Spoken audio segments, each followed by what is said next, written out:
Welcome to the story. Don't forget to like, subscribe, and support me. The night had fallen over Gotham City, but instead of the familiar hum of streetlights and the glow of neon signs, the city was plunged into an eerie darkness. The usual pulse of the metropolis seemed to falter, leaving only silence in its wake. From atop the tallest skyscraper, Batman stood motionless, his cape billowing in the faint wind. The city stretched out before him, a sea of shadows. Something was wrong.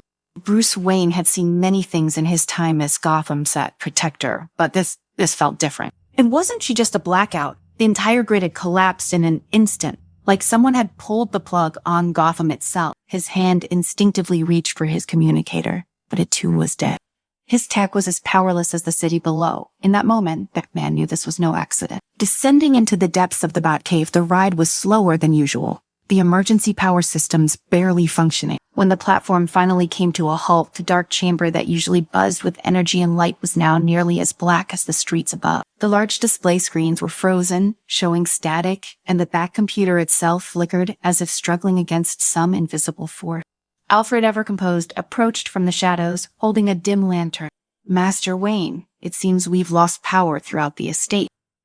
"It's not just here," Bruce replied, his voice low and focused. "Eerie, the entire city, sign out." Bruce's mind raced as he tried to analyze the situation. Gotham had its share of villains with a penchant for chaos, but few had the capability to take down the entire power grid with such precision. He tapped a few buttons on the Bat computer, trying to reroute power from auxiliary systems, but even the backup was weak. Whoever had done this knew Gotham inside and out. They had targeted the city's lifeblood, and now the city was choking in the dark. "We need more information," Batman muttered, barely audible as he reached for the cowl once more. "I need to get out there." With a swift motion, Bruce suited up, the weight of his armor pressing on his shoulders, like the weight of the city itself. As he mounted the Batmobile, the engine sputtered to life, its systems barely functioning, but enough to get him to the city. Bruce guided the vehicle toward the center of Gotham, hoping to find answers. The streets of Gotham were far from quiet, even in darkness. The city never truly slept. But now, without the faintest glimmer of light, the air felt thick with unease.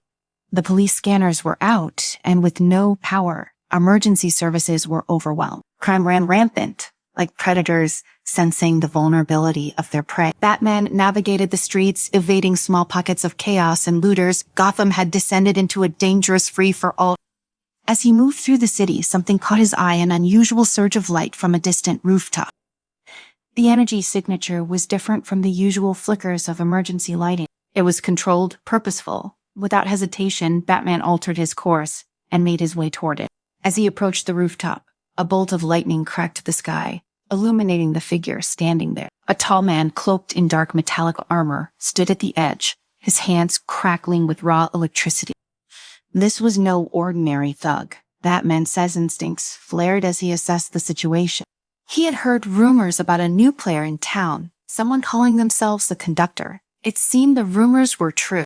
Before Bruce could make a move, a blur of red speed past him, and Batman knew immediately who it was. "You relayed Flash," Batman said, his voice steady, watching as the Flash came to a halt beside him, his suit glowing faintly in the darkness. "Gotham's traffic is worse than I remember," Flash quipped, trying to lighten the mood, but even his voice had an edge of concern. "What's the deal with the city-wide blackout? I couldn't get any signals on my way here."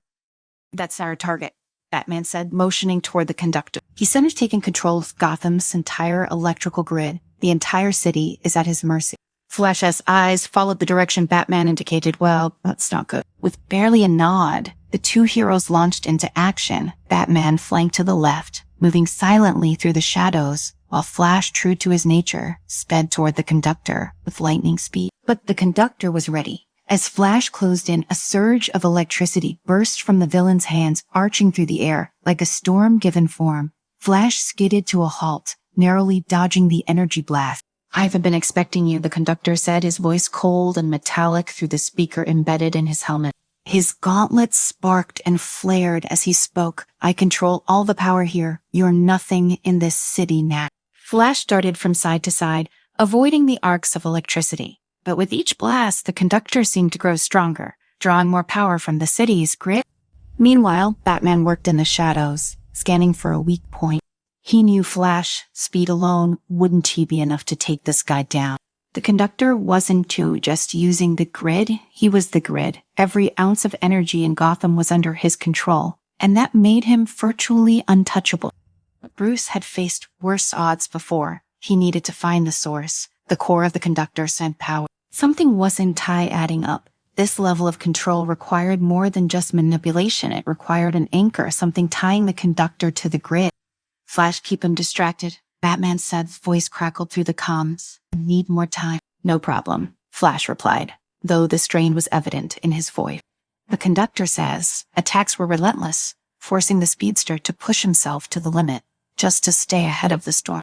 But Flash trusted Batman. If anyone could find a solution, it was him. Batman's investigation led him to a series of control panels along the building's infrastructure. Hidden beneath layers of concrete and metal was a device, an amplifier designed to draw power directly from the city's core. It was sophisticated, far beyond anything Batman had seen before. Whoever the conductor was, he wasn't just a tech genius. He was something more, something far more dangerous. Batman wasted no time. Using his tools, he began dismantling the device, but it wasn't how simple.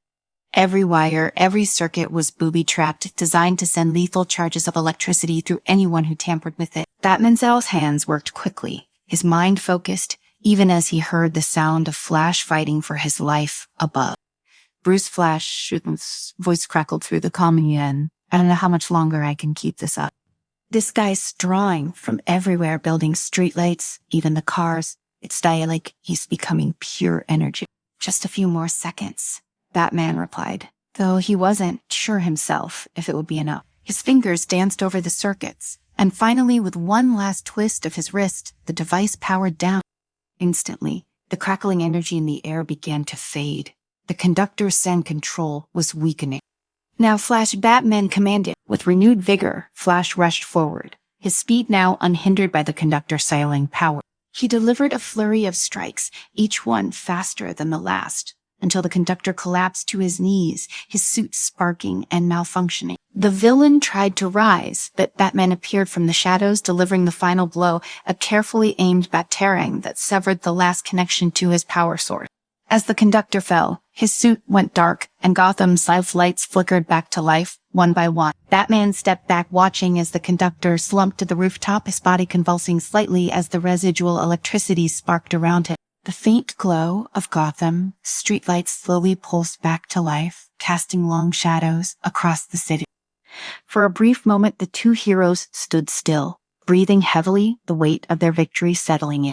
Not bad for a guy who likes to play in the dark, Flash quipped, catching his breath. His tone was light, but his face betrayed the exhaustion of the battle. Batman, ever composed, simply nodded. He was drawing too much power from the grid. I cut him off at the source.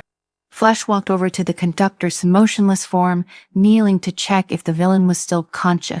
His helmet had cracked from the final impact, revealing a man underneath, older than expected, his face twisted in a mix of pain and disbelief. He looked up at Flash with hazy eyes, the once proud and powerful antagonist now reduced to a shadow. You don't understand, the conductor gasped, his voice weak, barely audible. The city needs to be rebuilt. I was going to reset it, give it order. Batman loomed above him, his voice cold and authoritative. Gotham doesn't need your version of order. It thrives in the chaos you fear. His words were sharp, a reminder of the balance Batman had fought to maintain for years. The conductor coughed, his body barely holding together. You read just as blind as they are. Before Batman could respond, the conductor's eyes rolled back and his body went limp. Flash reached for his pulse, but there was none. Batman stared for a moment, his mind racing. There had been something off about the conductor's last word. It wasn't just the rambling of a defeated villain. There was a conviction behind it, something that hinted at a larger plan, but for now, that puzzle would have to wait. Flash stood up, brushing dust from his suit. Well, that's one for the book. Gotham's lights are back on, and the bad guys separate down, all in a night. Sorry work, right? Batman remained silent, his gaze fixed on the horizon. The city, once swallowed in darkness, was flickering back to life, but the storm wasn't completely over. He could feel it in his bones. Something else was coming. It always did. "Thanks for the assist," Batman finally said, his voice soft but firm. Flash grinned. "You know, Bruce, you could try saying that with a little more enthusiasm, maybe even crack a smile." Without missing a beat, Batman shot him a deadpan look. "Done, push your luck." Flash chuckled and took a few steps back, stretching his leg. "And I guess I'll head back to Central City. Things over there aren't nearly as exciting as Gotham, but I've got my own messes to clean up." As he prepared to speed off, Flash hesitated, turning back to Batman. "You know, for what it is worth, you ran out so bad at the teamwork thing. You should try it more often. Might do wonders for that brooding image of yours." Batman didn't respond immediately. Instead, he considered the words carefully, the usual weight of solitude feeling a little lighter tonight. "I will keep that in mind." With a quick salute, Flash vanished in a streak of red lightning, leaving nothing but a gust of wind in his wake. Batman stood alone once more, the familiar silence of Gotham settling around him. He activated his communicator, now that the city's scan systems were restored, and called Alfred. "The city is safe. I am coming back." Later, in the Batcave, Bruce Wayne sat in front of the Bat-computer, reviewing the night sun event. The conductor's devices were being dismantled by the HFY, and Gotham's satin power grid was stabilizing. But there was something about the conductor's final words that gnawed at him. "Rebuilt, reset order." Bruce tapped a few keys, pulling up files and blueprints related to the devices the conductor had used. He traced the energy readings back to their origin, running simulations to figure out how such a massive surge could be generated and controlled. The conductor's tech was advanced, far more advanced than what most of Gotham's criminal underworld could muster. He had been a genius, yes, but the design ... it wasn't he just hit. Master Wayne, Alfred Saw's voice broke the silence as he approached. "I must say, your collaboration with the Flash was rather effective. Might we see more of these team-ups in the future?" Bruce glanced at Alfred, his lips twitching into the faintest shadow of a smile. "It worked tonight." "Indeed it did, though. If I may, sir, you seem preoccupied." The conductor may have been mad, but he's no longer a threat. "It sounds not him, Alfred." Bruce said, his voice low. "It's him what he was working on. This tech gets done beyond anything we've seen in Gotham. There's more to this than just one man." Alfred raised an eyebrow. "Do you suspect another player behind the scene?" "Maybe someone provided him with the resources, or at least the knowledge." This wasn't just about Gotham's power grid. It was about control on a level we haven't seen before. Bruce's fingers flew across the keyboard, bringing up schematics and intercepted communications from the days leading up to the blackout. There was a pattern here, but it was buried deep. Whoever was behind this had covered their tracks. "Well, I don't like where this is going," Bruce muttered, more to himself than to Alfred. "I am sure you will unravel it, sir. You always do," Alfred replied, his voice reassuring. Batman stood, the weight of the night said, events still heavy on his mind. Gotham's light had been restored, but shadows remained. The conductor had been just one piece of a larger puzzle, and Bruce wasn't going to stop until he had the full picture. As he prepared to head out again, Alfred offered a small smile. "And might I suggest, Master Wayne, that you take a night off at some point? You've earned it." Bruce smirked slightly. The idea of a night off, almost laughable. "I'll think about it." But even as the words left his mouth, he knew the answer. There would be no rest. Not yet. With a final glance at the Bat-computer, Bruce descended into the shadows, Gotham waiting for him once again.